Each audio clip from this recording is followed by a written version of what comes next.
ಪಂಪ, ಕುಮಾರವ್ಯಾಸ, ಕುವೆಂಪು, ಕನಕದಾಸ, ಇಂದು ಮತ್ತೆ ಮುಂದವರು. ಇವತ್ತು ಕುವೆಂಪು ಅವರ ಬಗ್ಗೆ ಹೇಳುತ್ತಿದ್ದೇನೆ. ಕುವೆಂಪು ಅವರ ನಿಜವಾದ ಹೆಸರು ಕುಪ್ಪಳ್ಳಿ ವೆಂಕಟಪ್ಪ ಪುಟ್ಟಪ್ಪ.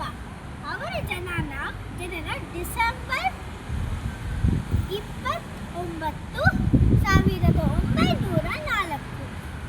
ಅವರ ನಿಧನ ನವೆಂಬರ್ 11, 1994.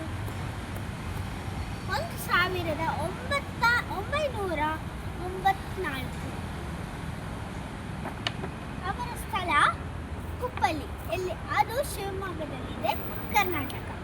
ಮತ್ತು ಪ್ರಶಸ್ತಿಗಳಲ್ಲಿ ಅವರಿಗೆ ಜ್ಞಾನಪೀಠ ಪ್ರಶಸ್ತಿ, ಪದ್ಮ ಪ್ರಶಸ್ತಿ, ಇನ್ನು ತುಂಬ ಪ್ರಶಸ್ತಿಗಳು ಸಿಕ್ಕಿದೆ. ಮತ್ತು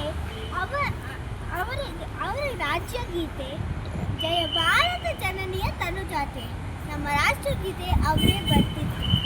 ಅದೆಲ್ಲ ನಾವು ಸ್ಕೂಲಲ್ಲಿ ಇವಾಗ ಹಾಡುತ್ತಿದ್ದೇವೆ. ಆಮೇಲೆ ಮಕ್ಕಳ ಸಾಹಿತ್ಯದಲ್ಲಿ ನನ್ನ ಮನೆ ಹಾಲು ಜೇನು. ಆಮೇಲೆ ನಾನು ನಾನು ಅವರ ಮನೆ ಕುಪ್ಪಳ್ಳಿಗೆ ಶಿವಮೊಗ್ಗದಲ್ಲಿ ಹೋಗಿದ್ದೇನೆ.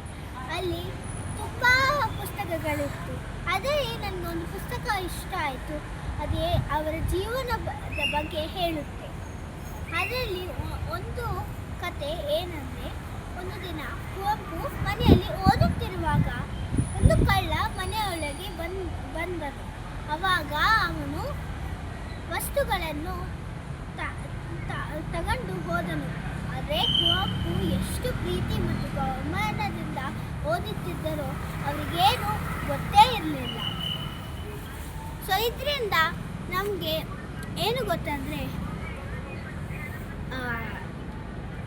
ಅವರಿಗೆ ತುಂಬ ಪ್ರೀತಿ ಮತ್ತು ಗಮನ ಪುಸ್ತಕದಲ್ಲಿ ಇತ್ತು.